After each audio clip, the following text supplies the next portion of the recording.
વિવેકાનંદ રોક કન્યાકુમારીની મેમોરિયલને ભારતનો દક્ષિણ છેડો માનવામાં આવે છે। આ સ્થળે સૂર્યોદય અને સૂર્યાસ્તનો અદ્ભુત નજારો જોવા મળે છે, જે વિશ્વભરના પ્રવાસીઓને આકર્ષે છે। વડાપ્રધાન નરેન્દ્ર મોદી ચૂંટણી પ્રચાર પૂરો થયા બાદ 30 મેની સાંજથી 1 જૂનની સાંજ સુધી વિવેકાનંદ રોક મેમોરિયલના ધ્યાન મંડપમાં ધ્યાન કર્યું હતું। એવું કહેવાય છે કે આ એ જ સ્થાન છે જ્યાં આધ્યાત્મિક નેતા વિવેકાનંદને ભારત માતા વિશે દિવ્ય દ્રષ્ટિ પ્રાપ્ત થઈ હતી।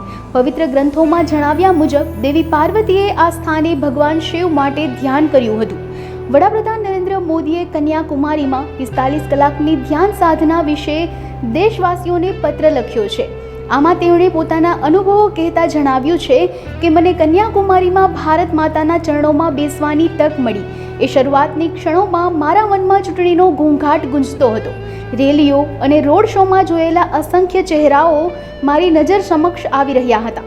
માતાઓ, બહેનો અને પુત્રીઓનો અપાર પ્રેમ, તેમના આશીર્વાદ, તેમની આંખોમાં મારા માટેનો વિશ્વાસ અને લાગણી, હું બધું આત્મસાત કરી રહ્યો હતો। મારી આંખો ભીની થઈ રહી હતી। હું શૂન્યતામાં જઈ રહ્યો હતો, સાધનામાં પ્રવેશી રહ્યો હતો। થોડી જ ક્ષણોમાં રાજકીય વાદ વિવાદ, વાર પલટવાર અને આક્ષેપોના સ્વર શબ્દ શૂન્યતામાં સમાતા ગયા। મારા મનમાં અણગમાની લાગણી વધુ તીવ્ર બની।